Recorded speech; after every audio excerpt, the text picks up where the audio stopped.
7.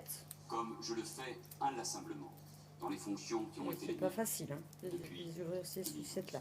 Christophe Barbier, Voilà. il sera candidat. Il est l'héritier, il sera candidat. Je ne mets pas d'eau. C'est sûr, il sera candidat assez vite sans doute, il quittera Matignon, ce qui est sans doute une très bonne chose aussi. Il ne peut pas être à la fois engagé dans une telle campagne et piloter l'administration de la France. Et il aura après deux défis énormes. Le premier défi, c'est de rassembler la majorité, c'est de famille.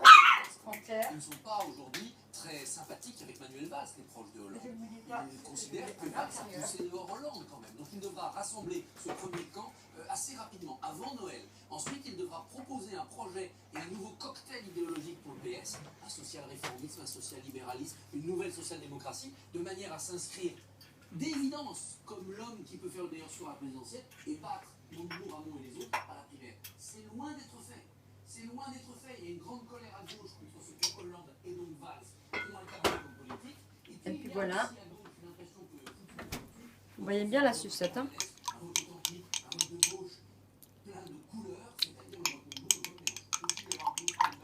Maintenant, on va la laisser. Ségolène Royal aurait pu gagner. Même Marisol Touraine caresserait un... Et en même Là, on va temps, encore mettre une on parle, sucette. Najat Vallaud-Belkacem et ça, Ségolène Royal m'ont on dit, en aura les yeux dans les yeux, si j'ose dire, qu'elle n'irait pas. Et notamment Ségolène Royal parce qu'elle considère que c'est trop violent. Maintenant, la donne a changé hier. Candidature, pourquoi? Choisis la sucette que tu veux. Là, il y en a encore. Parce qu'il y a Emmanuel Macron. C'est-à-dire que Manuel Valls, c'était le réformateur du PS. C'était celui qui, à un moment donné, avait dit que les Il y en a 35 encore, heures hein. étaient vulnérables, qu'il fallait revenir dessus, qu'il fallait déverrouiller tout un tas de choses.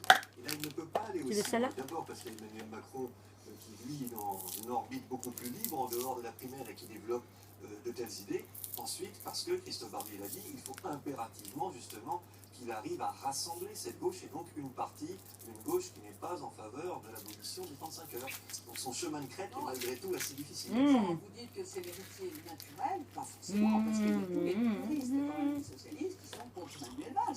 D'abord pour sa ligne autoritaire et tout le courant qui représente le socialisme historique, avec Martine Aubry en particulier, si vous voulez, qui elle était d'accord tant pour soutenir François Hollande et Quelque chose Manuel pour Valls, quand c'était même vraiment cette qu'on puisse le ça. partager à deux. Hein. Voici maintenant vos questions. Et si j'en fais plus, eh ben, on pourrait en partager avec plusieurs. Hein.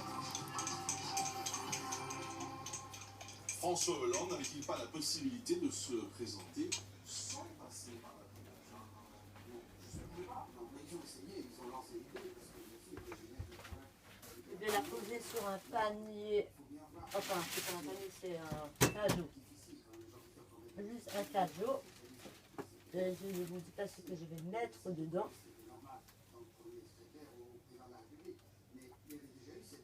Non, je ne vais pas mettre ça.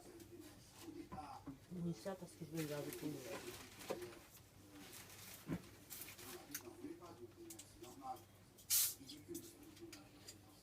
Mais le parti l'a obligé. Et à un moment donné, alors d'ailleurs, il n'y a jamais eu de déclaration publique. Mais enfin, il a dit. Je la repose dans le cadeau. Faisons Une l'accord pomme. de primaire. Et donc, par conséquent, à partir de ce moment-là, quoi que disent ses amis, que nous qu'on a vu dans un il faut faire par-dessus la primaire, ça n'était pas vite que le parti cassé en deux. Je pense pas. Nous avons quand même beaucoup de questions. Souvent, on va essayer d'en prendre un maximum. Pensez-vous que ça cote de côté? Et ça commence à faire un volcan. Regarde le volcan. Tu peux le filmer? Si je tourne encore, ça va. Ça va faire du champagne. Pire que du champagne. Je vais toujours mettre de sucettes. Maintenant, on la laisse au repos.